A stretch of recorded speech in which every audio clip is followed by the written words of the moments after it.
Welcome back to Bloom. Auto accidents can be very serious, especially if injuries are involved. It's important to seek care. And joining us now with some helpful facts is chiropractic physician Dr. James Strubbe of Disc and Spine Care Center. Welcome to Bloom, doctor. Thank you. It's nice to be here. It's nice to have you. So, doctor, can low speed impacts cause injury?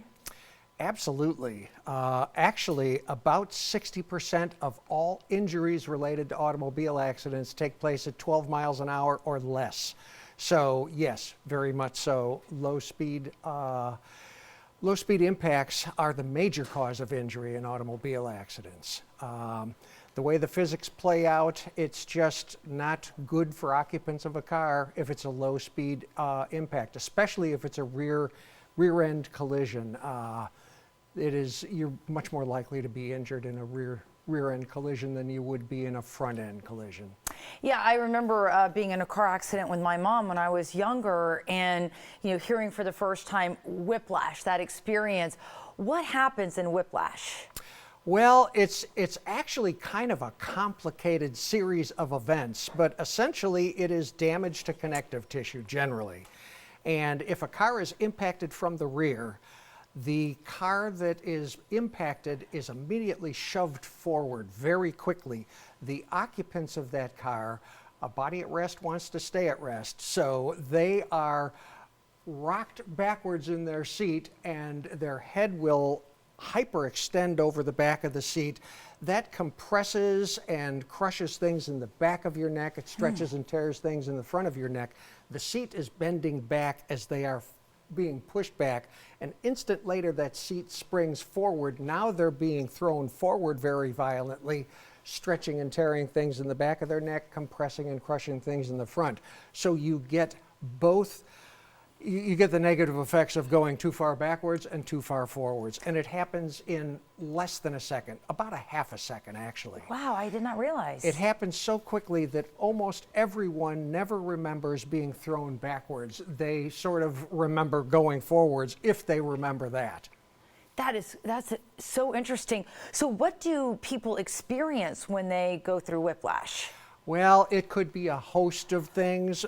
Generally, the most common complaint would be neck pain, and 92% of the people complain of neck pain.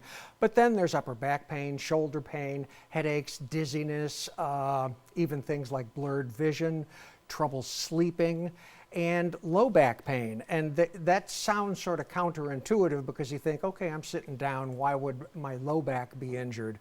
The neck and the low back are the two areas of the spine with the greatest mobility. And having that mobility puts them at a little bit greater risk because of that mobility. They're able to move, and they can move too far or too fast.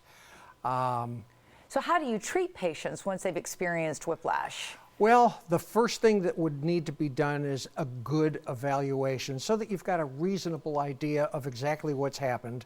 And oftentimes rest is very appropriate. Medications can be appropriate. The kinds of things that would be done in my office would be massage, gentle traction, physical therapy, home exercises. As a chiropractor, I do adjusting and manipulation. That's not the answer for everyone's problems. That would need to be determined to be a good course of action, but that would be an option. So there's a number of ways of going about treating an injury from an automobile accident. Well, I'm a big believer in what you do. It's helped me a lot through my health journey, so we really appreciate you joining us on Bloom today. Well, it's been my pleasure, and have a good day. You too, you too.